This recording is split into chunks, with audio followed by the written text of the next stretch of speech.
ating lulutuin po ngayon. Ayan. May kamote at kaya luya. Yan po yung mga ingredient ko. Mainit na yung kawali. Maglalagay ng bawang. Lagyan nyo rin po yung luya.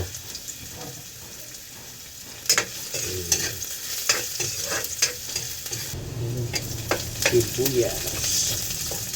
Hanggang mekas-mekas lang natin. Sampit ka lang pang ganyan. Diba? Gisa-gisa. Kung namin Ilocano. O yung bawang at saka ito natin. Tama.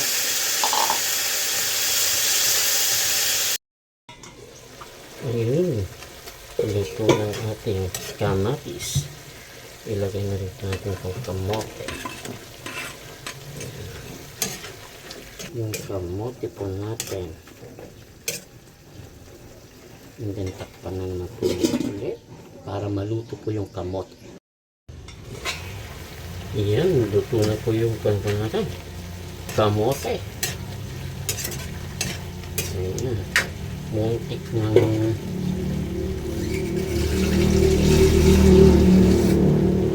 Muntik ng natyanan. Kaya lagyan po natin siya ng konting tubig. Yan.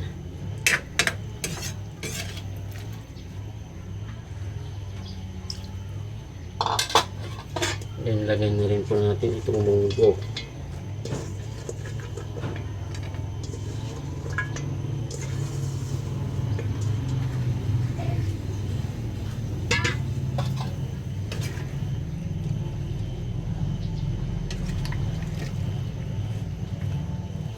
At habang minimikos-mikos po natin siya, yan, lagyan na po natin siya ng bagoong.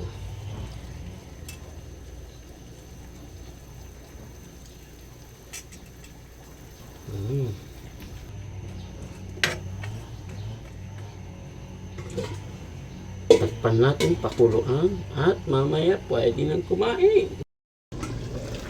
Ay, yan. Tignan na po natin. Sarap. Manamis-namis dahil po sa kamote po nila. Yan. Hindi natin ito. Tata na po.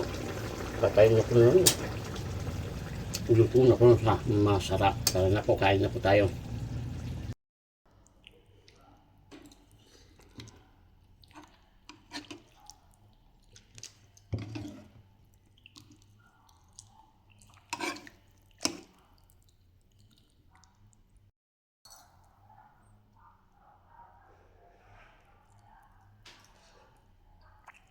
Sarap, pati sabaw. Tayo mga nen. Ayan, oh. Ngimas. Manamis-namis. Manamis-namis dahil nga sabi ko kanina, imbagakon nga gapu ay kamuti. Ngimas. Tayo. Napudot pa itin na po. So, nagpapakit pala. Hindi lang sa kamote kasi bagong pitas yan.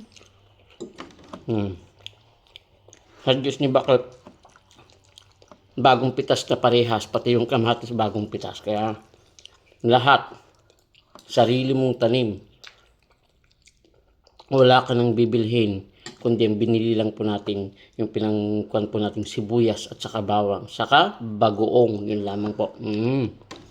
Tara, kain.